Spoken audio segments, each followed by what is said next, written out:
members who are just arriving. We'll kindly request you to introduce yourselves and then we start. This is Makerere University, Minister of Finance.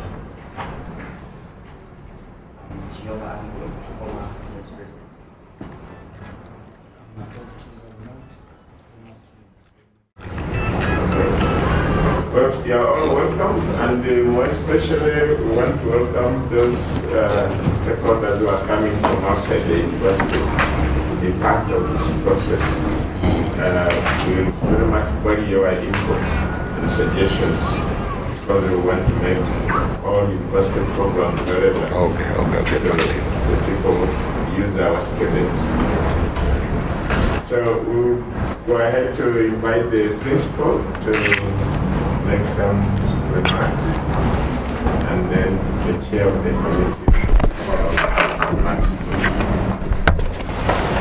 Okay, thank you very much, Mr. Facilitator. Thank you very much, colleagues, for coming for this meeting. Welcome to the College of Engineering, Design, Art and Technology. As you know, this college has has 9 departments. It has 3 schools, 9 departments, and 24 programs, both undergraduate and graduate programs. And the number of professionals who come out of this college, including engineers of different types, civil engineers, mechanical engineers, electrical, computer engineers, telecommunications engineers, construction managers, quantity surveyors, land surveyors, fine artists, industrial designers, etc.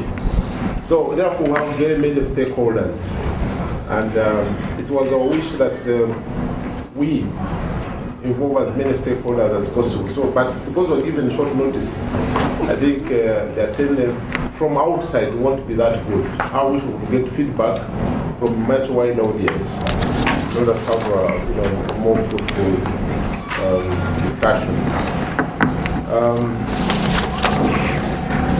Of course, what you are doing is very important to us. We got the report, the initial report. The main emphasis in here is on in our college. There is only Bachelor of Mechanical Engineering, and Agricultural Engineering and Biomedical Engineering combined. So that they are combined, but there could be many other issues. So I request my colleagues to bring out those other issues that could be of use to this committee. I think this should not be, these are not the only things. I'll give you examples of my own thinking. For example, in the School of, the Makerere School of Industrial and Fine Arts, regarding academic programs, we suggested 3 new programs. But because of some constraints, they have not gone on to National Council for Accreditation, and therefore we have not started teaching them. Our wish is that those are expedited, so they are taught as we want it. The other issue is, for example, that in some programs they would prefer to have pre-entry exams. Like in architecture, they have a number of occasions expressed the desire to have pre-entry exams for architecture. So I think that's also important for the committee to note. You have also talked about us discussing the issues of regarding unit costs. We have not done thorough analysis that we'll be able to present unit costs from our side. I wish we would also be given more time so that we address this issue of unit costs, because we need to have input from the stakeholders. We need to look at all our inputs and the requirements in order to come up with the appropriate unit costs. So that's what I can say for the time being, but just once again to say welcome to the college, especially to those from outside Makerere, and our former students. I see some of them around. Welcome, and feel free to contribute to this discussion. So thank you very much. Yeah, thank you very much, Principal. And I would invite those members who come in a little bit late just to introduce themselves, then we can proceed. Thank you, Facilitator. Uganda Shabane is my name. I'm a manager in charge of academic affairs in the Tertiary Institution, but also a member of this committee. And also a member of council.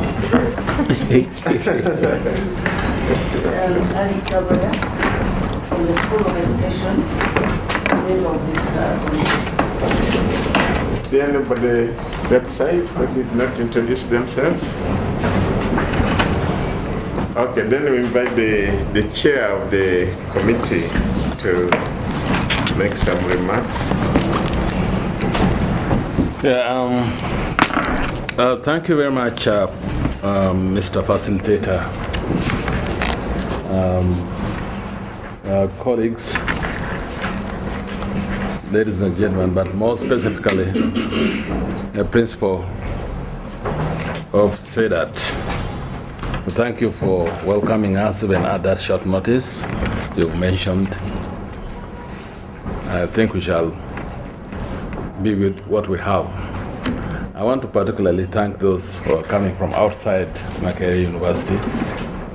I think my colleague from College of Health Sciences is not from Makerere University, but he has come here.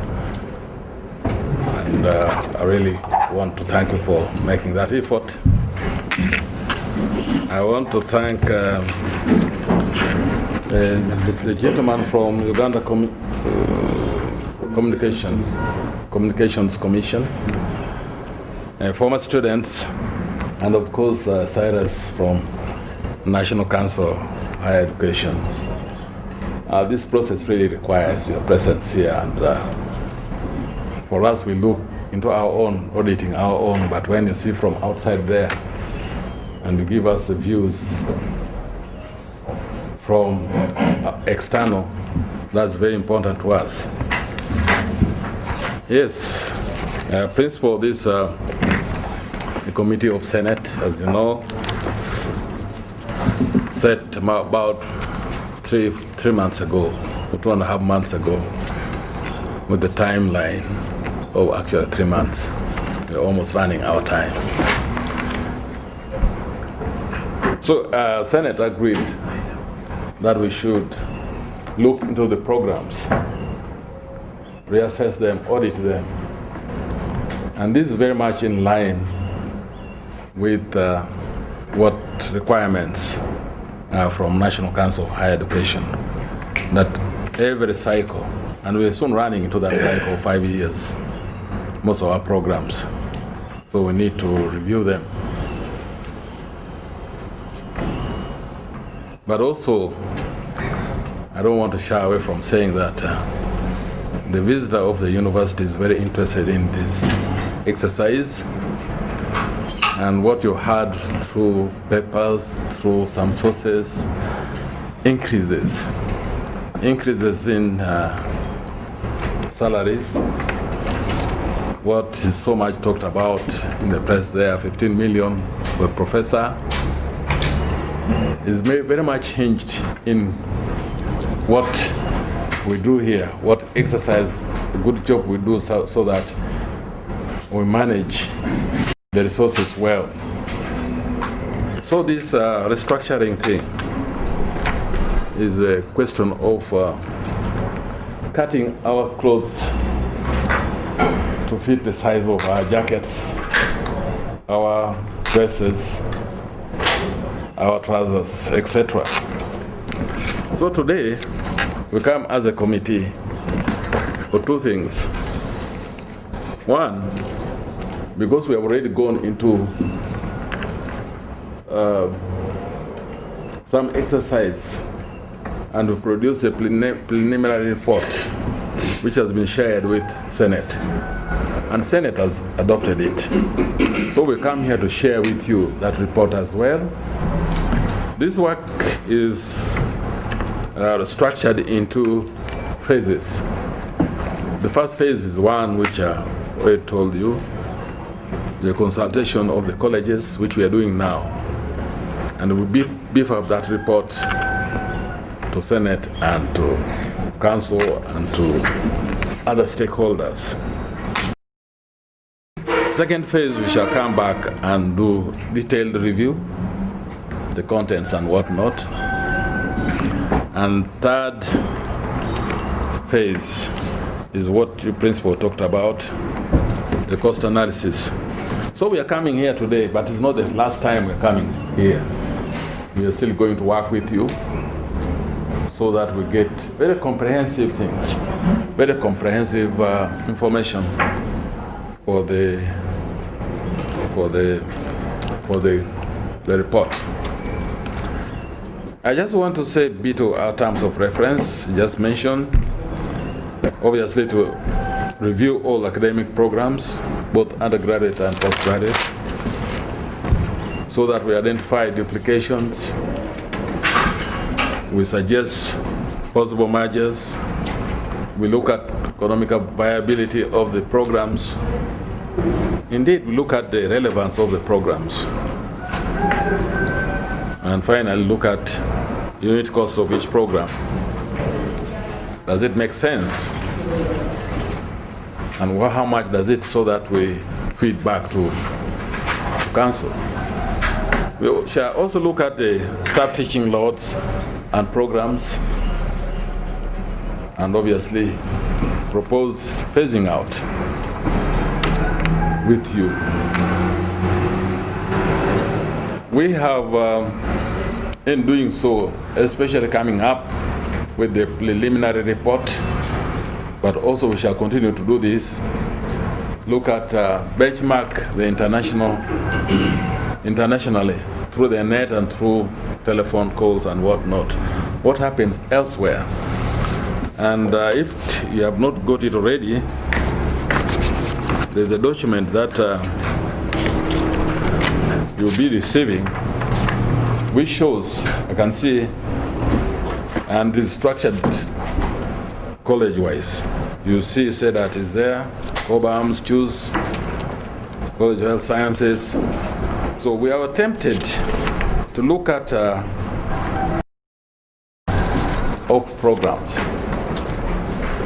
and looking at the primarily where they belong, secondly where they should be placed, and tertiary, what is it? So we have looked at documentation review, and really in coming up with this, what we're going to come up, we have principles, and this is what I want to share with you now. The principles used in order to think through these things. One is that academic programs shall be broad-based with core courses and provide options for specialization. Should be broad-based with core courses so that we provide options for specialization. Two, these programs will be based on single cross-cutting disciplines like development studies, entrepreneurship, where all undergraduate students should partake of, and communication skills. To the extent that this, what we call cross-cutting, should be phased out from the individual departments, the individual colleges. We find somewhere a house, we'll find somewhere where it has been housed. Third is programs targeting the same group and addressing similar job specifications or similar job opportunities should be merged. Fourthly, programs with high level of content similarity should be merged. The other day, and a representative from National Council of Higher Education told us And to qualify to be a standalone program, we have considered that 60% will be okay. So if you have less than 60% content, which no other person has got, then doesn't qualify to be a standalone program. Programs and courses be hosted and facilitated by the units with mandates in those respective disciplines. And you note that we are moving away from ownership to talking about hosting programs. This question of this is my program, this we own this, we should as much as possible stay away from and move to paradigm of hosting programs. And finally, as a research-driven university, the principle is that all undergraduate diplomas and certificates be phased out. Undergraduate programs, diploma programs and certificate courses at Makerere University be phased out and be taken to affiliated institutions. Now, using these principles, so far we have identified a total of 21 undergraduate diplomas, 11 undergraduate certificates, and 3 bachelor degree programs for phasing out. In addition, 30 degree programs are proposed for merging, while 18 so far degree programs are recommended for restructuring. We're going college by college, and this is the 5th college we're coming to share with you these things. But we shall also have occasion where the representatives of the colleges, the principals, the registrars, the deans, we'll have occasion to sit together and agree on the cross-cutting courses. So today, we'll come to CEDAT. And already, as principal has noted, there are a lot of other things that we should discuss here. But we've seen that the Agric Engineering BSc, which is in Kayes, College of Agriculture and whatever, is based. BSc Mechanical, which is here in CEDAT, and BSc Biomedical Engineering. You should find a common ground for these programs. Should they be scattered in College of Health Sciences, in College of Agriculture, in CEDAT? These are issues that we should deal with. But I quickly add that, as you said, there are a lot of other things that we should discuss here. Obviously, you said the new programs, and I think Director of Quality Assurance will ably answer that question. Of the new programs which are pending with the units at the university. I would like to stop here so that we leave time for discussion, but I want to add that these waters we are getting are from our side, so I want you to enjoy them. But more specifically, at the end of the day, we should have a meal together. So I request all of you not to walk away after we finish. We should have a meal together so that we stay together. Thank you, Principal. Thank you very much. Thank you very much. And I think the brief was clear. The purpose of this mission for today is really to get an idea of the broader structuring of the programs. The details of the content and the cost will be in the other phases. But I want to allow, if there's any comment on the principles that the chair has presented. Let's not discuss the program-related issues because that's going to be discussed after the deans present what they have done in their schools. But if you have any comments related to the principles that the chair has just gone through, I have one. Thank you, facilitators, and thank you, chairperson of the committee. Regarding principle F, where you say undergraduate diplomas and certificates be phased out. I'm just wondering about these other certificates, the short professional certificates which many colleges offer, but those also are targeted. Because many people are using them to, of course, help the stakeholders out there, professionalize them. But now if you say let them also far away, then I think that will affect our... Thank you, Chairperson and Principal. I'm sorry I came late and leave at 10, but I thought I should also take the opportunity to clarify on the question of new programs, which I found you talking about. The terms of reference for us do not include those short courses run by the colleges. Many colleges are running short courses, certificates, but not, I think, diplomas at that level. We are talking about established undergraduate diplomas.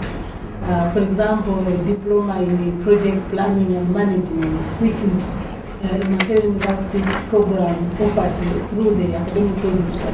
Those are the ones which we are suggesting for phasing out. And actually, I think Council has already took that decision, but it is reiterating it and also revisiting it and saying whether it is still a valid decision. Some exceptions, I think, can be made, but the general principle is that certificates and undergraduate diplomas should be offered in affiliated institutions. But if, for example, you have a diploma that is peer and it cannot be, there is no institution that can offer that diploma, I think an argument can be made. And then the issue of new programs, Senate did not say no new programs should be developed. It only put on hold those which were already in process in view of this restructuring process. In other words, as you look at the existing programs, you also need to look at those which you are proposing, so that you ensure that there are no, again, new duplications in the new programs you are proposing. But when this process is over, then I think the cap will be opened on new program approvals. So, in principle, it is not opposed to the new programs that are being developed, but it only put on hold new program approval until when this process is completed. Saying that if there is a good case that this diploma should not be moved to an affiliate institution, then that argument can be put forward, and hope the committee and the Senate will look into those peculiar cases where the other competent affiliate institution capable of running that kind of program. I wanted to add one principle that probably could also be relevant as we talk about this, the principle of as we consider this, we should also consider professional bodies. So that whatever degree program we are discussing, when the product is out, do they qualify to join the professional bodies? Yeah. I think that's very important as we think about merging or phasing out some programs. Because at the end of the day, we want to have whatever graduates who could qualify to join their professional bodies. I think that's a good question to add, especially some of the disciplines that the graduates cannot practice unless they are members of professional body which has requirements that they must fulfill. Thank you. Now, I want to look at what the chair said about the curriculum. National Council, Electronic Number 85 of 2005, talks about the curriculum. Section 23 curriculum facilitate a balanced learning process and ensure that students able to acquire psychocognitive, affective, and psychomotor skills as more consistent with the educational goals and aspirations of Uganda, as may from time to time be defined by the National Council. It goes on to say that account shall be taken the design of every curriculum to ensure that the program proposed is broad-based or integrated, is practical-oriented, is diversified, and does not compromise the standards as set by National Council, and, which is very important, that it contributes to the overall national human resource development and requirements. And I think as we talk about the College of Engineering, this is very key. We need also to include the National Planning Authority. What are because it's the authority responsible for planning for this nation, what are they planning? That we are also in line with them. As Chair said, at National Council, we are also developing a number of things. One of them, Chair, that I didn't say the other time was that actually we are almost finalizing standards for postgraduate certificates, postgraduate diplomas, and PhDs. And actually, we've had our stakeholders consultation, including Makerere. One of our workshops was here at Makerere. So, as new programs in these areas, at these levels are developed, we need to take keen interest in those benchmarks. But what I wanted also to say that we have also gotten keen interest in the nomenclature of awards. And we are actually very, very happy that Makerere has gone ahead of us to try to work on to remove duplication. Because our concern is that the same universities are offering the same programs under different names, and the program content is nearly the same. Or these people are churned out to the same job market, which is a very, very big concern. Basically, we are deceiving our stakeholders. So one of the requirements we are saying, and these are still proposals, it is yet to be taken to the consult to the stakeholders and then for approval later on, is that a program, two programs, a program should be standalone if its content is 75% different from other places, other programs. Let me give an example here. Business administration and marketing, Bachelor of Business Administration and Marketing. You find that those programs only define the last semester, which is not right. So we are saying that now marketing can be a specialization under business administration. And we have also gone ahead to say, what does it require for specialization? You call a field a specialization if that specialization accounts for at least 25%. So marketing, we must have marketing within marketing to contribute 25%. Those are some of the things that we are putting in place. But also the naming. The other time in the College of Cobhams, we had an issue of population studies and what? A bachelor in population studies, a master population studies, and reproductive health. And there is the use of the word and has a connotation of being 50-50 in population and 50 in reproductive health. And we found out that's not the same. So these are some of the areas, Chair, that we need to look at, getting into consideration that National Council is working on them. We need to get aligned to them. Chair, just one more is that, of course, the issue of diplomas is very important. Yes, I know where Makerere is heading, but maybe in some faculties it may be necessary. We need to gauge what our affiliated institutions are offering, their capacity. I mean, like project planning, everybody is doing it, but there are programs which maybe Makerere has a niche, and we think that other places will not offer it the best way. For now, let me keep quiet. Okay, so can we move on to request the deans to present? Just a quick comment still on that. Yes. And in light of modifying the language, I feel that the principle should really be centered on empowering affiliate institutions to undertake the diploma and certificates. From the reading of the principle as it is, it appears these courses are being relegated to. Yes, but much as we are decongesting the main campus, I think it should be a principle of empowering other affiliate colleges to do that. Exactly, because that means to me the whole principle about affiliation. Because if the institution is affiliated to Makerere, it means they have already a relationship, and one of them is really to ensure the quality and capacity building is part of that quality assurance. So the university should be able to work with the affiliated institution to make sure that they can offer good quality. Okay, we will then request the deans to tell us what they have been able to do so far, and as far as restructuring the programs is concerned. Thank you very much, Mr. Chairman.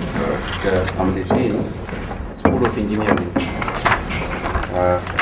And we are having one of the programs that has been earmarked for merging with other programs. So we have mechanical engineering, and mechanical engineering has been sharing agricultural engineering for almost a quarter of a decade.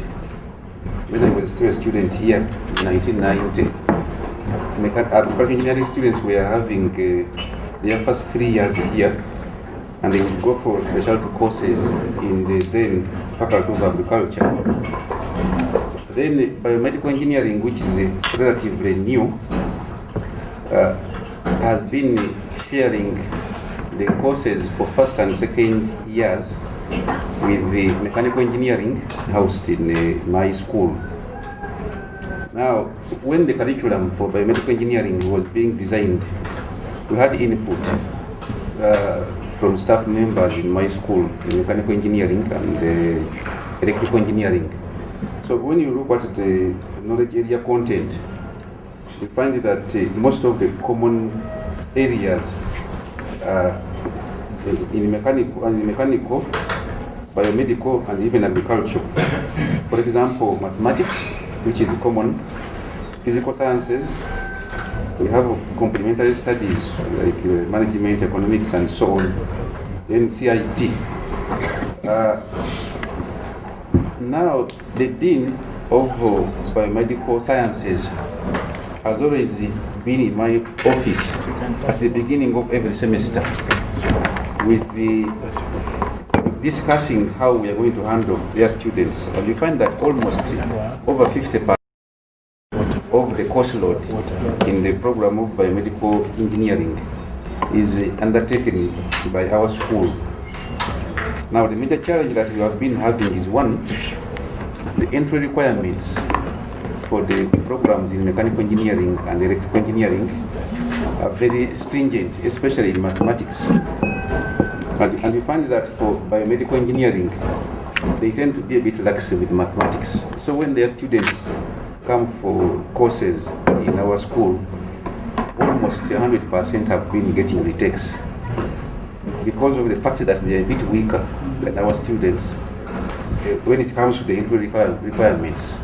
So if we are to merge, we have to make sure that the entry requirements are harmonized so that we don't have that disparity in the ability of the students.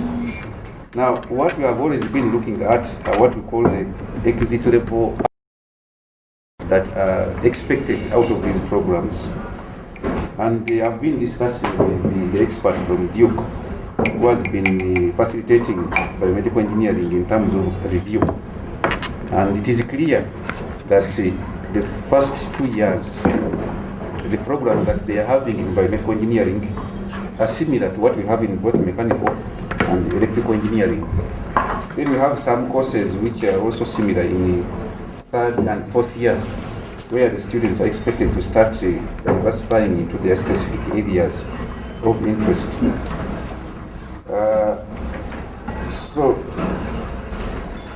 We have actually been discussing, as I said, with the Dean Charles Ibingira, the Dean of Biomedical Sciences, to see how we can harmonize and take on these courses together.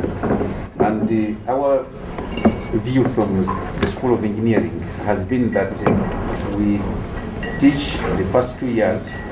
When it comes to the third and the fourth years, the students can go and do courses that are tailored to their outcomes in the College of Health Sciences. It might be better. Now, another challenge that we have been facing is that a typical size of our class here is between 80 and 100 students. Now, when we get 50 students from the other side, you come and join our students, we get a class of about 150. So the teaching aids are not enough, the lab facilities are not enough, and when we are programming for the teaching materials, we have always not been catering for this. So when they come, they overload the labs and the facilitators, the lecturers. So that has been a real challenge.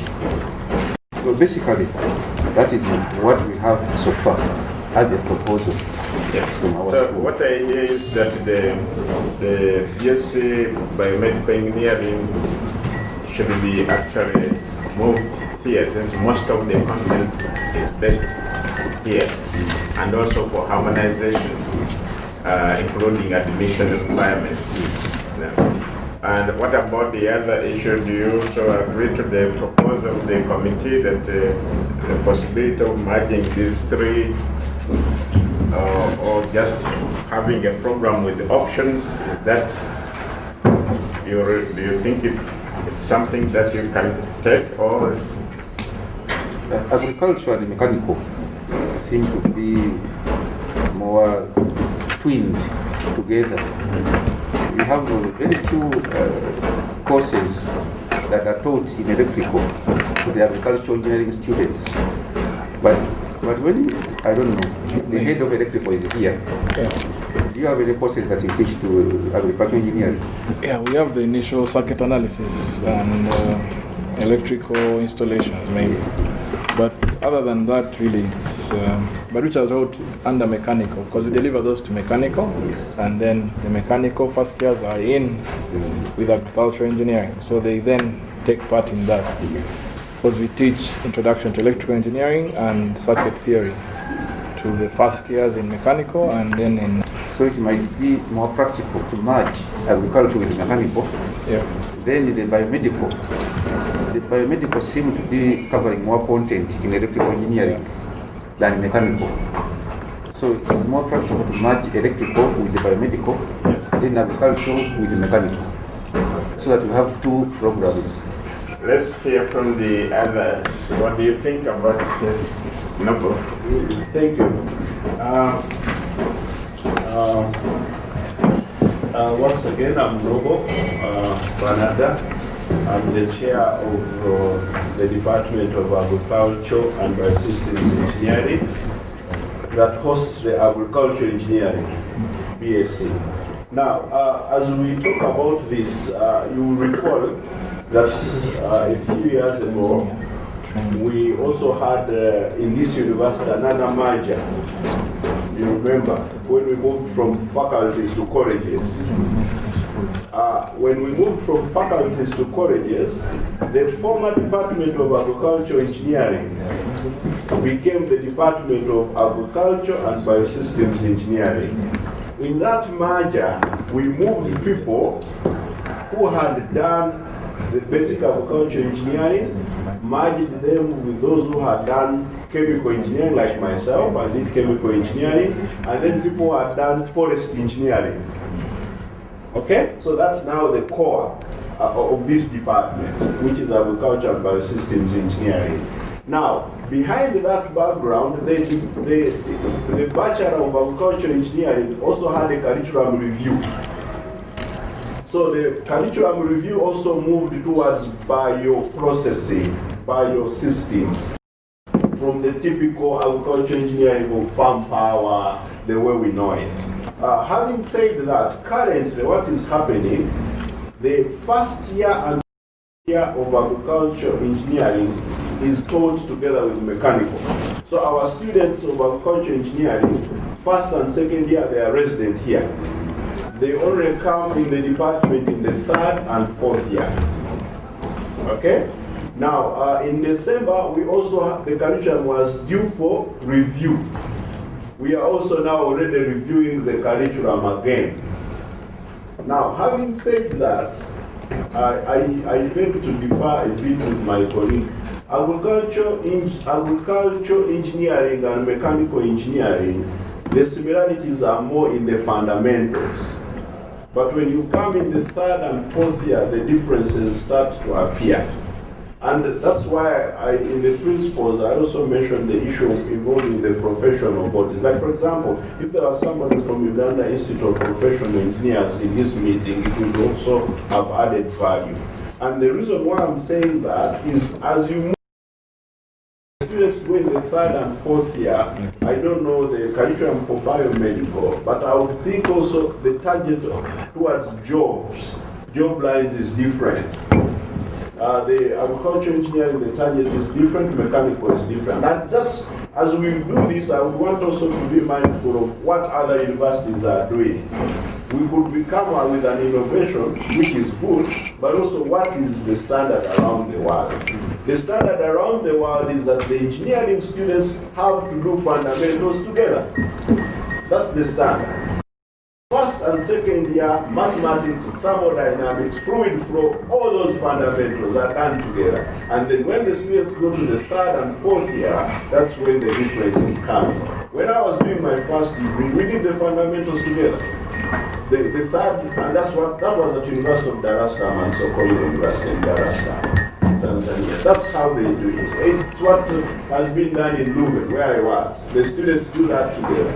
So I think as we come with this together, I think if they first, in my humble opinion, for the 3-degree programs, if we much, no problem about that, then probably the biomedical students who have a problem in mathematics, then the entry requirements would change.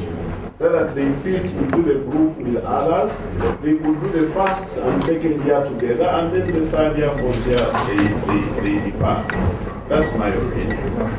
So, but the review that you are talking about of the agricultural engineering program, do you think you will be able to attain the 60% difference with the mechanical engineering? That's a hard one because already year 1 and year 2 they are together. That's 50% already. So it is more or less the same, the fundamentals. So I would think, to be fair, I think I would put around 55% difference. All right. Yes, first of all, I send greetings from Dean Ivan Gira. This is his last week as being dean. It's a very busy week for him, and he just unfortunately could not come. But I want to, first of all, I appreciate the conversation. This conversation of how to merge, and we've talked about this, how to merge biomedical engineering with the School of Engineering is a conversation that's been going on in the United States for 50 or so years and is still going on. So the fact that you're having it means that you're participating with us. But let me make it clear that the two main ingredients for a strong biomedical engineering program is a teaching hospital and a college of engineering. And Makerere University has both of those. And so it puts you in a very strong position to create something extremely special here. And so that's one point. Another point is that the BME program here is the only one in sub-Saharan Africa. There's one in Cairo, and there's one down in South Africa, and Kenyatta University is talking about starting one. They haven't done it yet, but they're talking about it. And I think that's an important point. Another thing, the reason why it's particularly special here, is the University of Minnesota, Duke, Yale, Case Western Reserve, and Johns Hopkins all already have interactions with Mulago. And all 5 of these universities have extremely strong biomedical engineering programs. And so the opportunity to develop linkages with these schools is pretty straightforward. And so I just, Charles and I and Henry Kiwumolo, Robert Sechicalego, and I wrote a curriculum review, and I sent a copy to the dean. And so a lot of the things that have been discussed here is recommended. I mean, I'm an engineer, okay? I understand the importance of having quantitative basis to your worldview. And so I agree that one of the things that the BME program has is they have to match your entry requirements, okay, particularly in mathematics. And anyway, I just think this is a great opportunity, and I'm thrilled that you guys are discussing it. Yeah, I think that's a food for thought. Let's think about in light of what he's saying. But he agrees that there is need to harmonize the requirements, the entry requirements, so that since the students are going to sit in the same class, they can be at par. So what is the other view on this? Yeah, I have 2 comments. One, I think I'm hoping that the dean is going to give us a broader coverage of the school, apart from the things that are just like the principal and the chair said, these are really preliminary thoughts. So we'd like you to talk even about the other programs and the views of the school regarding the other programs. Regarding this, looking at the report, I think we did not, and the chairman correct me, we did not talk about really merging, because I guess when you merge it means you give it one degree name.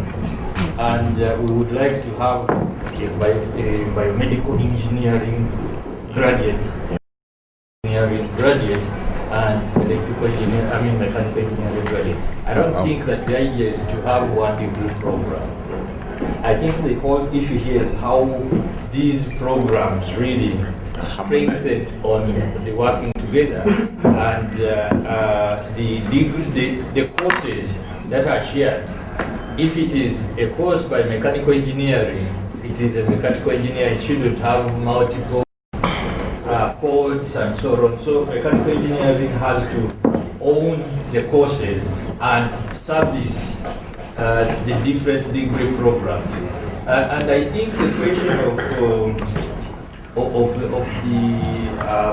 professional bodies requirements comes in heavy in engineering, because if the Uganda Institute of Professional Engineers requires that they have all these fundamentals together, I don't think we are going to force mechanical engineering and electrical engineering maybe to have one degree. So the fundamentals, if the issues are mathematics and thermodynamics and so on, which are fundamental for all engineers, maybe that's something that we can't run away from. But we would like, I think, to have a situation where maybe the principle of, are they targeting different work environments with jobs and professional lines? I think that comes out strongly. And if the answer to that is no, then we work towards having separate target. They're all going to the same work environments, the same kind of jobs. Then we have no reason to have different separate degrees. So those are the comments. But Dean, there was the other issue, talk about other programs in the school other than these 3. Okay, thank you, Mr. Chairman. At undergraduate level, we have 5 programs that are housed under 3 departments. The Department of Mechanical Engineering has 1 program, the BSc Mechanical Engineering. Then the Department of Civil and Environmental Engineering has 1 program, the Bachelor of Science in Civil Engineering. Then you have the Department of Electrical and Computer Engineering. This one has 3 programs. We have Bachelor of Science in Electrical Engineering, Bachelor of Science in Telecommunications Engineering, and Bachelor of Science in Computer Engineering. So we have 5 programs. And of course within the school, these 5 programs have courses. Like for example, mathematics. Such a program is common. It has one common course. And of course the fact that the numbers are big, we can't have one person supporting. We have 2 or 3 people teaching, but the course content is the same. Professor Vanada was saying, classical engineering has common fundamentals for the first 2 years, which are commonly taken by all the programs. Now, when it comes to the job market, we find that within even the same programs, we might have diversity when targeting. I can give an example of civil engineering. In civil engineering, when you reach 4th year, you start targeting specific areas. Like for example, for me, I'm in roads, highways. We have people that are in water resources, like in National Water and Storage Corporation. My principal is a construction manager, and he specializes in structures. So the market can be diverse. But what is important, and I think it is stipulated in the Uganda Institution, not institute, Institution of Professional Engineers, is that an engineer is supposed to be well-grounded in the fundamentals that are common to all disciplines of engineering. But you will find that, as my colleague here was saying, it might be difficult to match so that you have biomedical and mechanical, or biomedical and electrical coming together, maybe with a new name. The market outside there has variability in the targets of the graduates that are coming out of these programs. So I seem to be changing my mind about merging if we have to look at it from that perspective. Yes. And I think the college here has a unique situation. All engineers, regardless of what type of engineer you are, they are some basics that you must have. But then there are also specialized areas within engineering, so it's not possible to just have one degree that fulfills the different areas. But as an engineer, whatever type of engineer you have to be, there is a basic content that you must be able to take. Yes. And so that might be actually a unique kind of situation for the college. It can be argued, I guess. And the chairman had something to clarify on this issue of merging. Some of the courses should be taught jointly so that we benefit from the disciplinary synergies, not really merging. So let's kind of stay away from that. And actually the other thing that you might think about is also kind of how to manage, as you say, the first 2 years, all the students are together. But then you have problems of how many are you catering for, and the money sent to the college based on the number of students that are registered in that college. These students are registered in another college. So that you might need to work out the best way to manage to make sure that the teaching is properly coordinated. Yes. Yeah, so I'm from the same school, and I'm head of electrical engineering. Electrical and computer engineering. Yeah, so over time, if you notice the trend in the industry, a period in the 90s, 95 upwards towards 2005, where you have a boom in the telecom sector. So over time, we had electrical engineers tending towards telecommunication. Then at the time, it was thought wise to introduce telecommunication engineering. And so we got the electrical engineering degree, creating a specialization in telecommunications. Now, 10 years, we realized that, okay, there is a saturation in the telecom industry, and it's now moving back towards the power sector. Yeah? And so you realize that when a telecom graduate comes out and looking for a job, by virtue of having knowledge in power and the other elements of electrical engineering, his award, it biases him to the employer. Yeah? So we are rethinking in the department as to how to review this. We are supposed to go for a review of the curricula because it is due 2014, 2015 is when we are supposed to come up for review.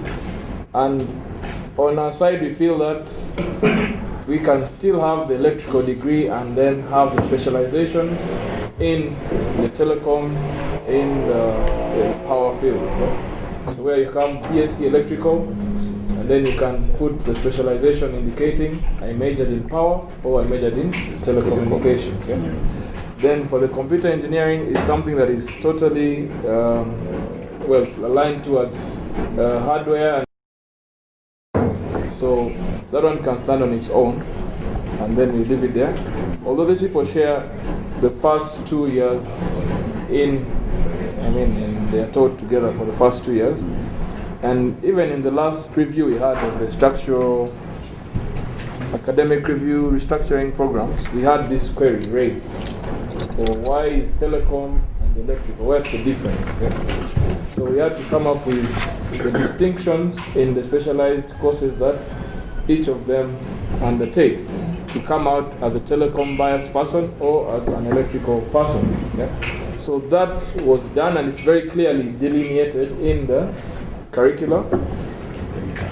And the trouble we're having also is that if I look at my staffing, is that given that historical perspective of the telecom sector, more young people are more trained in the communications field than in the power sector. Yeah? So you find that you don't have faculty that can handle, or we have about 3 that could handle people on the power sector. So there's a need to actually revisit that area because the economy actually is now picking up with all these discoveries of energy sources and alternatives. So you need to have that taken care of. So in our review, this is what we're going to be looking into. The other danger is we don't know what time frame the restructuring team has, given the history that we were told, okay, review these things, then we give you 15 million for this. Yeah? So we don't want to get lost in the rush to comply with directives, yeah? But to actually address the issues that are pertinent to each of us down in the units. Yeah? And then another thing is, with these 3 programs that were given to electrical, it was thought that the establishment would be then made to be in sync with the number of courses you're having. Yeah? So we have 3 undergraduate programs, 2 master's programs, actually 3 master's programs, and level has been the same when we were still under 1 degree program. That will come when the other phase, when after programs, yeah. Then it will be looking at the staffing and then the costing. Yeah. So another phase of the whole process. Yeah. So one thing was giving us new programs, but then it takes a long time to actually get people appointed. So we've been having to and fro with HR to actually have more staff to the department. And it's something that where we reached, okay, if we can't have more staff, then let's do away with the new programs and revert to our old position and remain with the status quo. But I think you shouldn't go with the program if we can justify that we cannot implement this program because we don't have the staffing. Then we imagine that the human resources will respond appropriately. But at this stage, we want to justify that these programs are relevant, they are needed, there is a market out there, and we need to continue offering them. And if already the changes that you are talking about haven't been discussed yet. Trying to discuss them in the department and at the school level. Because as the chair will tell you later on, the timing is very short. Thank you, facilitator. There's an issue that came up when we were at the College of Computing, and this is this program, Bachelor of Science in Computer Engineering. In the view of the fact that we are no longer owning programs, but looking for the best college where they can be housed, I think we would be very much interested in a comment on who should host this program. Definitely for us, if we look at the content, we could use the content to decide. But maybe you can also give us a guide before we actually go into the content argument or making a recommendation on this program. Yeah, I think the history of computer engineering in the university is quite long. Because from the time I came in, there was a struggle for where it should be, and eventually the coin ended up this side. Yeah? But now the issue is, what were the criteria used to actually decide on that? The electrical engineering is, for all these programs, information sciences and electrical, is coming from electrical engineering. Yeah? So before you had someone trained in electrical engineering, and then all the things you have like information sciences, software, and going down to, that was then the broad spectrum. So electrical engineering as such is a very wide program that forms the mother of all information sciences and the what you term as heavy power, yeah? And then the light current, the underlying elements which are the software. Yeah? So an electrical engineer is trained in all those aspects. Yeah? Now you find that over time, the historical perspective of how universities adopt the information technology, say like computer sciences and what. So some universities had the mathematics department taking up the initiative to start the information sciences. And the other was from electrical engineering to say, let me start the information sciences as well. Okay? So you'll find that in many universities, some are housed under the Department of Mathematics or the School of Mathematics, and then others are housed in the School of Engineering or Department of Electrical Engineering. Yeah? And so there is that kind of overlap. Although historically it's from electrical engineering that these disciplines were derived. And then when you look at any machinery that you have, yeah, they are classified from the power source down to the instructions that you give to operate that machine. Yeah? Now, they are focusing mainly on the software and the languages that are going to operate the hardware that we are going to build and then use. So now, a computer scientist will only be able to program something I give him. An electrical engineer is going to look at the design from the power down to the hardware that is required to run the different softwares, and then so he's expected to have a broader knowledge of all aspects of design, say for any industrial equipment, yeah? Whereas the software person will only work towards building programs. Yeah. I have to think about where that program is going to run, what memory do I need, what hardware do I need for it to actually function, and what kind of power requirements is it going to give me. That is what the differences are. Now the computer engineer is not only, he has some knowledge of software, but is then founded also in the engineering aspects, which are how to build a system and then also know the requirements for its software requirements and then incorporate those, yeah? Which is where it becomes engineering.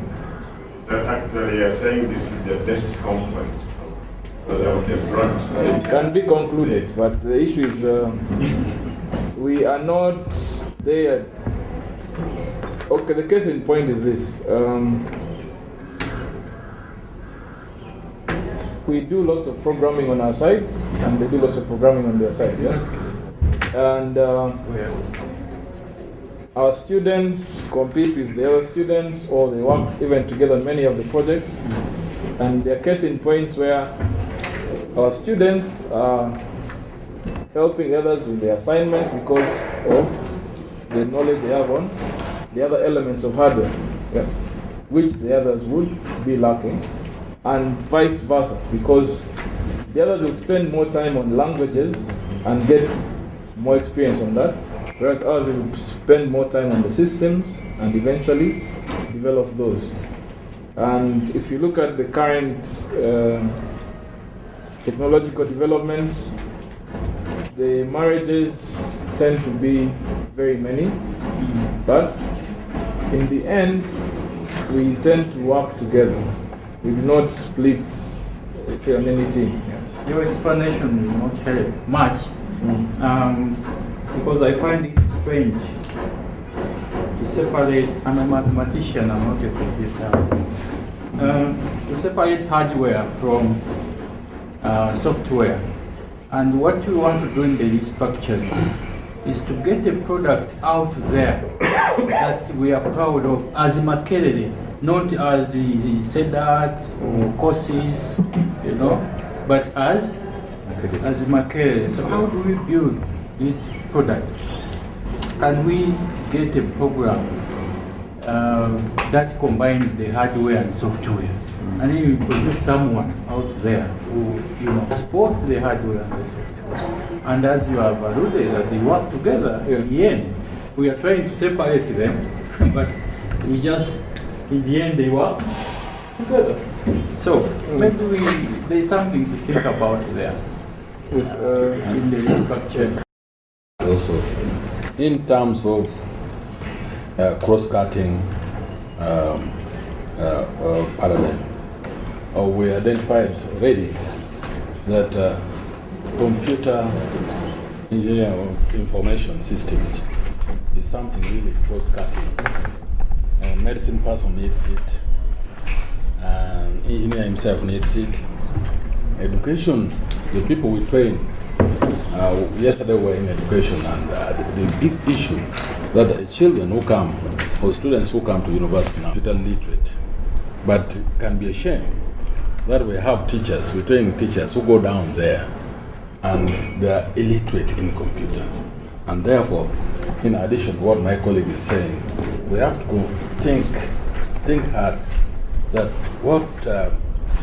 where do we house this so that the part or the house should be responsible for seeing that this information thing, this computer thing, is delivered to all the people that are concerned. Starting with education, I would say. Where is it? So that we really, it is a hard question to answer, and that we have to take the bull by its horns. Please allow me just to answer. The computer is a tool that is used universally, yeah? But now, the studies regarding to what amount needed for others to do functions, say down to the lower level, there are things like word processing, and then there's down to documents and all those. There's some fundamental skills which we put in all our curricula that each of our students is supposed to have. Those are the skills which are. But now when you go into computer science, computer engineering, then definitely in the department, I think we've even jointly gone in to answer a call for a project where we have a PhD jointly supervised between courses and CEDAT in the Department of Electrical Engineering. in computer science, and they are handling the information bit and we are doing the hardware bit. Yeah? So this actually is ongoing. As to where things are to be housed, if we go into that kind of analysis, we lose the picture of what we want to come out with, essentially. Yeah? CIT or courses has a lot going on in terms of the signage we've been able to create with the different research teams, and so has the department of CEDAT on this side. Yeah? So where are those signages that can be actually used to come together? Yeah? In our curricula, of course, we say the student should work with a fellow computer engineer to do a project. Yeah? We should be able to have student projects done jointly between various disciplines, and then we ensure that we can do the supervision to actually make sure that each of the different people can get out body of knowledge that are pertinent to the disciplines that are being covered. Yeah. So that is really what I could answer to that. So there are meant to be just need for a discussion between certain courses on how to really work together and synergize this aspect of computer engineering. Yeah, I think the chair of the committee will eventually request the college to give a written opinion, and I think I beg that the college really gives this a lot of thought, including benchmarking, and you have external stakeholders who can tell us what we need to change. The training of our computer scientists, strong engineers. So I just wanted to say that this is not closed, but let's get that history corrected, because I know we made historical error. But back to the dean. This program in Corners, Bachelor of Science in Petroleum, Geosciences and Production. I'm a layman, but I started thinking that should have lots of engineering. How are you involved, and what is your feeling about how the school can contribute? Yeah. Or even about the host, the home of this such a program? Mr. Chairman, there have been efforts even here to come up with a program, Bachelor of Science. And yes, as a result of the impending extraction of oil that we are having coming up,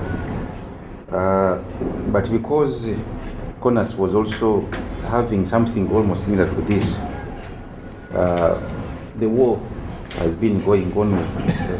No, there's no war. There shouldn't be a war. War in the course. Scientists have lack in terminologies or words, not a physical war, but so the head of mechanical engineering came up with a proposal on this program, and we submitted it. It's now at Senate level. That's where we have gone, and we tried as much as possible to see that there is no replication in terms of course content in what has been designed in CONAS. We are more towards the engineering aspects, hard engineering aspects, not the scientific principles that were in the curriculum of the program in CONAS. I think this is a similar case with the electrical computer engineering. Yeah. That also can come out in your write-up, proposing how to really synergize this. The issue is not really to defend what we are doing, but how do we turn out a better product that serves the market, because these people are going to compete for the same market. Okay, it's Professor better to have facilitated. yes, That's why I wanted to go. Yes. The Dean School of Engineering may also have forgotten another degree program, which is a BS in Chemical Engineering, which is also being proposed by Mechanical Engineering Department. It was due for presentation in Senate. Unfortunately, I was out of the country, but they had rescheduled until the cap on that was put on hold. My thinking is, and this I faced it when I came into this university looking for a job, no matter what happens in this university, is the department that offers you a slot is where you reside and own the things there. What has been lacking is the cross, like I'm 100% sure the biomedical engineering course, wherever it is resident, I don't care, but I'm sure there must be a course I can teach in that program. Okay? And even my colleagues in the department, there is something they can offer in that program. So in that bigger view, I was whispering to John here, I'm of the view, without trying to, run while others are walking, I'm of the view, probably we may need to sit down, just as the committee proposed the 3 degree programs. Look at it objectively, with no feelings. Just look at it professionally. My PhD training in chemical engineering. Probably there's something I can teach in biomedical. There's something I can teach in mechanical. But I've never been given an opportunity to do it. So I remain in my department. So I think this is what this committee is talking about. Yes. So I'm thinking that the 3 departments probably could sit down together at the technical level, look at the curriculum objectively. If there is a course that is already given another code, but it's the same as this, merge that, have one code, teach it. Then look at the staff. Who is best placed to teach it? Whether they are in biomedical, whether they are in agriculture engineering, let it be. I think that could be a better way to look at it. Yeah, and even one course can be cut out by somebody from this side and another, and they are teaching the same course. That's even 3 people can teach the same course to make it really relevant. So that shouldn't be a problem. But I'm suggesting we need that dialogue. That discussion needs to take place. And I think, Chair, that's where we should be going with the restructuring. Let's have the last contribution on this, and then we move to the next school. There is one. Okay, there's one. Chair, of course, the discussion has gone the other side from what I want, but nevertheless, let me. I'm actually very happy with what has come. I was in Makerere for some time, but what is happening that a program is owned by the department, other than being owned by the university, is very unfortunate. And all of us academicians who are still living are correcting. When we go outside there, let me give an example. I was in the University of Uppsala. Engineering students were coming to do mathematics and do a course which we think is hard, functional analysis. And who are the flyers? The engineering students. For them, they have even gone ahead to say that if the universities are within one city, one university is going to offer what? A course. And the rest of the students are going to do what? To come. We are finding it difficult within our departments here. And I think this is what we should do what? Correct. This hunger for logistics, I think should do what? Should end. That said, at National Council, we are moving into having a Ugandan model. The challenge we are having in Uganda, our people train from different countries. I come from the US, I come from Uganda, I come from Uganda, I say, this is the best, US is the best country, we should follow the what? The US. Somebody comes from India and say, the Asians are ahead of everyone, they're moving very fast, the Asian now trying as National Council to come with what would possibly be a Ugandan what? Model. We are starting this with the postgraduates. So, recently, I received a student, a transplant certificate from a student from the UK who has done a Bachelor of Electronics. Now, I don't know any university, you correct me here, which offers electronics engineering in Uganda. We don't have that one in our database. But we know electronics engineering is really part of electrical. So what did we do? We said we recognize your degree, but we categorize it as electrical engineering with a specialization in electronics. So that's what, so we are trying to say that the programs which are shared, areas which share a lot of commonality, let's offer one program. And then we have specializations. And I think this is the case for mechanical engineering and agricultural engineering. And to my knowledge, ERB, Engineers Registration Board, registers agricultural engineers as mechanical engineers. That has not been corrected. And I also think they don't register anybody as a telecom engineer. They register everybody as electrical engineer. And this has been enshrined in their act for quite some time. So if someone, as the head has said, if telecom and electrical, they are different by 25% or so, one needs to be a special. And by the way, if we are shy away from doing it, a few years to come, National Council is going to impose it on universities. I think that's something that we need to do. But on biomedical engineering, I'm not an expert. I'm not really sure. Of course, as we design a program, we should also look at the international trends. Much as, yes, biomedical engineering may share that, but it seems to be a developing profession of its own, linked from maybe engineering, and I don't know whether they're really registered as engineers. I don't think they are registered as engineers. I can be corrected. The first cohort, I think, has not finished. We have no students that have finished. International level. But are they a prospect of being registered as engineers? This year will be the first year. Yeah, the idea, I think, for biomedical, largely they are engineers. Yeah?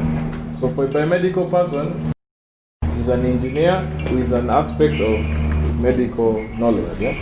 These are people trained to be able to design equipment for hospitals and maintain. Yeah? Because what's been happening is most times when you go to the referral hospital, Mulago or wherever, there's equipment, some has never been used, and there's no one trained to actually maintain or service that machine. Yeah? And so you find this lack in the industry of engineers and technicians qualified to actually work with medical equipment or design equipment for use on human beings. So that is where this specialization comes in.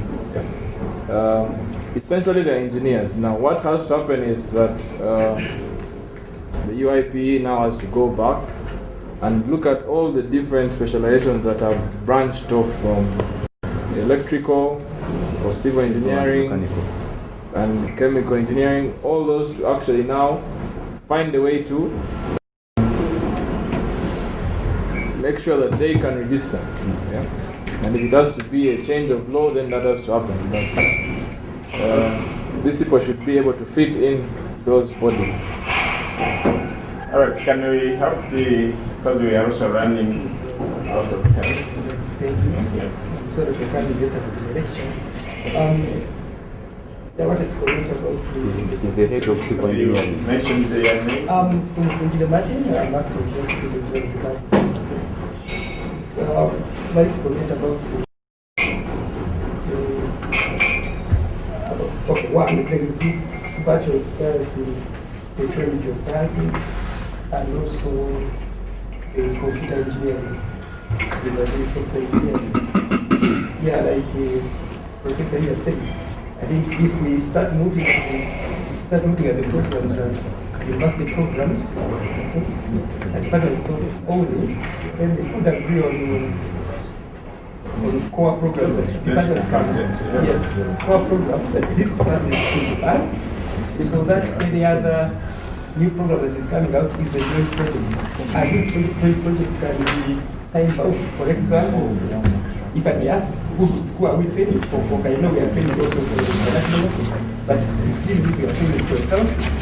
Now, if you start outputting hundreds of students in geosciences, knowing that this is really tailored towards the exploration. This may tend to exploration, yet the petroleum department is in the assessment, they see they are lacking in the people that are going to take over the sector when you start production. Okay? Whereas you need this aspect, but still, then maybe they should have a game program that is looking at the whole cycle of the petroleum industry, and then you one pattern. Yes, then you pick the right ones. Maybe it should be some yellow, some other expanded course between this side and colors. That would be the benefit of the professional kind of discussion.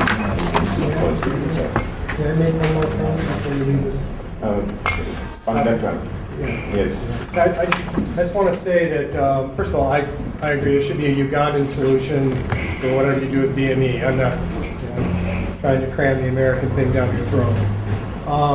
But I will say that it seems like my experience, I've been teaching for 30 plus years, I've been a dean, and it appears that programs grow organically, right? This program grows, and then at some point you get a number of programs and you have to say, okay, where's the common trunk? And then you have to do this sort of reprogramming. And I was just looking at Purdue, just to pick one, and they have 17 majors. Purdue has 55 undergraduate students, 65,000 undergraduate students. And they clearly have had to decide, okay, which one of these classes is common for everybody, which one of these classes is not common in the first couple of years. And so this discussion is, I think, extremely, but I agree it should be a Ugandan solution. Okay. I think we have enough ideas to really help moving forward in that particular school. And there's programs and also talking to the other units that have similar programs. Yes, I have a comment, but also an inquiry, and I want to make it to the gentleman from National Council. In light of the principle of programs that have high content similarity, you talked about 70%? 75%, but that's new proposal. 75% dissimilar. Yeah. They are going to have different names. So if you have a program like, let's take an example of a business school which I'm fairly familiar with. You have a program like Bachelor of Human Resource Management. You have another program like BBA. You want to see that Bachelor of Human Resource has 70%. Human resource. Yes, from BBA, for it to start. Now, that's where my comment arises from, and I want to wear the heart of what is happening in practice. I am a product of this university. 10 years ago, as a student in the business school, I was very roundly opposed to, when I joined then, I looked at Bachelor of Human Resource, which I did, versus BBA, and a lot of other programs that were new then. And to us as students, they appeared very small, that we were troubled then. And as a student leader then, I think emotionally I was of the view that Bologna should be sacked because of duplication of programs. But also I'm looking at 10 years from then and what I'm trying to reconcile from practice. The current trend, and to pick on from what you talked about professional bodies, the current trend is that a program like human resource, if you look at the professional bodies, they would want me to have 70% commercial awareness or 60% content that is outside of HR. I encountered that when I was being assessed for a professional, wondering why a professional body would want me to have a better appreciation of finance, a better appreciation of much more than the depth of HR. And my concern arises from that it appears that National Council wants, if a course is below 60%, it should be an option in the BBA or any other program, and not a standalone. Versus what we're responding to now. That for me, if I'm recruiting an HR person, I am alive to the fact that I need an HR degree. But the HR degree that I'm looking at must be 60% business and not HR. I feel that the language being talked is a bit different from what National Council is pursuing. And from a practitioner's point of view, I would want more a deeper inquiry into so that we don't have a situation where I have a bachelor's degree in HR and National Council wants it to be 70% HR, yet the market wants it to be 60% business generally. I don't know whether I'm making sense. Yes.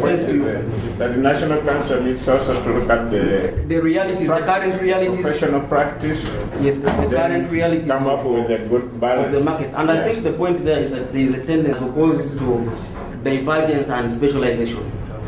I have also had the benefit over the years to do right now in my career progression. What I see speaks more to my career progression is the ability for me to have a broader appreciation of business than actually having a deeper appreciation of HR. And I think to me, that is the dilemma I see in here. That's the point is taken, I think. That is, yeah, so, okay. Now, what we is actually exactly that. What we are saying that universities offer HR, but actually it's not HR, but it's business. So we want you to call what you are offering. I completely agree. The market here, when they want to graduate, they don't want people undergraduate, people who have deeper understanding of HR, but they want a person who has a little of HR and they have other aspects. At an undergraduate level, they to be knowing a lot of many other things, so that you channel them into otherwise. Now, the universities or the training institutions have kind of make employers think that these are experts in these areas. That's what we want to correct. We want the university to meet the expectations of the employers. This is what we are proposing. That HR, management, and other marketing, all these are areas within business administration. As a matter of fact, when people are teaching them semesters, okay, in the end you find somebody differing in HR, differing what? So that's not a program in HR. It's a program in business administration. Only that during my training, I had a focus in HR. That's what we want to correct. So what we are saying, if you call a program an engineering program, 75% of that should be engineering for it to qualify to be called an engineering what? Program. Because I was at the University of Twente, which was a technical university. I did some courses from engineering. That does not make me an engineer. It doesn't. A student will do courses here, but for it to be called an engineering program, and I'm going to register as an engineer, the content, we are saying the content must be 75%. So, I have two options. I can do a Bachelor of Human Resource, but I can also do a Bachelor of Business Administration within, and I specialize in Human Resource. So we are saying the difference should be, if a university is going to mount Human Resource, can you prove to us that actually the program is human resource? So if you cannot get 75% human resource, then mount a BBA and specialize in human resource and specialize in market. That's what we are trying maybe to respond to what the market is requiring from you. But I don't know if I'm very clear. No, you are not clear. You are not clear because there is nothing called engineering. You understand? It is just mathematics, or reactor optimization, flow, laminar flow, dynamics. There's nothing called engineering. These are the courses that you do that make you an engineer. There's nothing called engineering. I think if I got it well, in saying that the employer should read the transcript and get exactly that product. If it is HR, it should be HR, and those are the percentages. You're asking the employer. If it is BBA, it should be BBA. Our main business here. That's what I think the National Council has got some feedback and this is a core thing which actually National Council also needs to take up, consult the professional bodies as they propose this cutoff for a program to stand alone, so that the practice, actually the universities fit in the practice. Because otherwise you produce people here who cannot fit into the world of practice. So I think that discussion also needs to take place with National Council for Higher Education and the professional bodies out there, so that are really harmonized. Otherwise, you might be talking different language, and in the end, we can't actually fit together. So, can we actually move on to the next school to present their ideas? What I understand from this school is that you haven't yet discussed these things in detail at the department and school level to look at these programs and find ways of harmonizing them, and also maybe if you could talk to the other youths that are implementing similar programs, how to work together.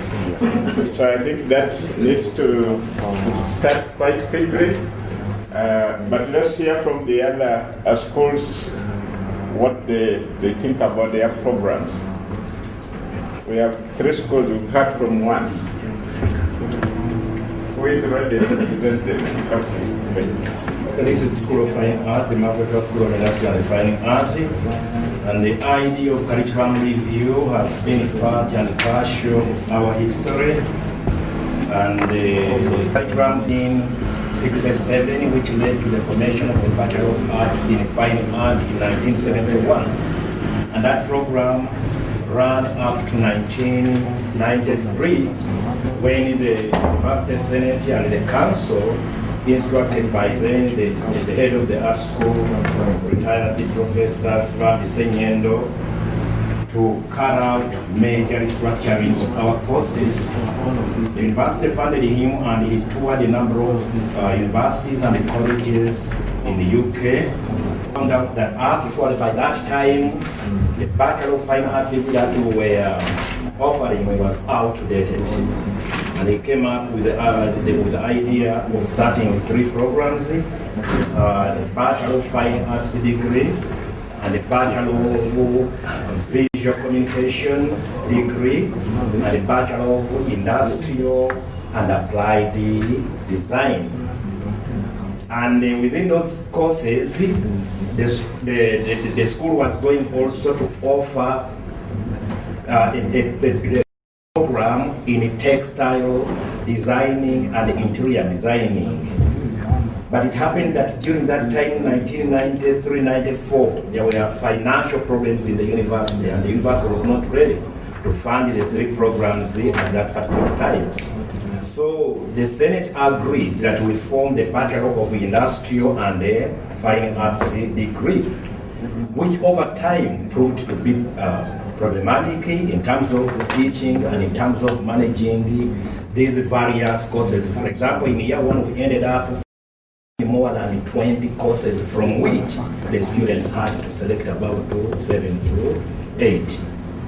So it happened that around 2000, the university again ordered a review of programs in the university. And that is when the school came up, suggested to the Senate that we should be allowed to divide the BIFA into 3 programs. And the programs, I understand, according to records, were submitted, but for unknown reasons, they did not proceed from there. Until recently, when we got married with the former faculty of technology, that when Professor Barria became the vice chancellor and he set up the harmonization of the programs, we sat down and we reviewed the BIFA program itself, but also we came up with 3 new programs which have already been presented to the council. They are already at the council level. And when these 3 programs come into effect, BIFA will cease to exist. These 3 programs will be the Bachelor of Fine Arts degree, and there will be the Bachelor of Visual Communication and Multimedia Design, and there will be the Bachelor of Industrial and Applied Design. And members, we have to be aware that internationally, these 3 areas are totally different from one another. The only perhaps the meeting point is the history of art and the design courses. And we have also introduced the business administration, which is taught by people from Cobans. The Bachelor of Fine Art will cater for the traditional fine art degrees, including curating, museology, conservation, and fine art. And then the Bachelor of Applied and Industrial will cater for the arts that facilitate the industrialization process. The arts which leads to the development of prototypes from the indigenous art, and the design. And with the merger of the School of Fine Art with the technology, we are now in a better position even to get some people who did industrial design to facilitate the teaching of some of the courses. And then in the area of visual and multimedia design, will cater for the emerging visual communication industry in the area of publication, and then also in the area of videography, where we use multimedia to produce visuals in the visual communication industry. And we hope that when these programs start, we had hoped that they would start by August this year. I don't know what is happening from the Quality Assurance Office, which presented these programs to the council, but I think they will go a long way to address the problems, because the current BIFA program, when our students go out, they are in trouble. They are asked, what is the content of this degree program? You did fine art. Fine art is totally different from visual communication and multimedia, applied, and industrial arts are totally different. They end up being made either to take another year or 2 years. So we want to meet international standards. And in this regard, we have been able to work with a number of universities, particularly Middlesex University, universities from South Africa, and also universities from West Africa and America to help us to come up with these programs that have been presented. But the major challenge we have is the manpower. Because you will find out, for example, at the School of Fine Art, more than 75% of the teaching staff, they don't have PhDs. And we have approached the council, the staff development, and they are telling us we cannot send people, for example, to Europe or America because it is very expensive. It should only go in African countries. Which African countries, many of them, which African universities don't have these, specialized areas to train our required manpower. Okay, the issue of human resources will come at another. Yeah, but I have to point it out. Yeah, I have to point it out here. Taken note of. Yeah. Are there other programs in the school other than the three that are? Yeah, we have the Master of Arts in Fine Art, and we are now also a Master of Design. But this Master of Design is going to be what you are proposing here. We shall have people bring Master of Design, specializing either in fabric decoration or textile designing, Master of Design specializing in visual communication and multimedia, or Master of Design specializing in visual communication in industrial and applied art. It will be a single degree, but the Master of Art in Fine Art, the Master of Fine Art will also one will either specialize in art history or in curating or in museology. And then we have the PhD in art history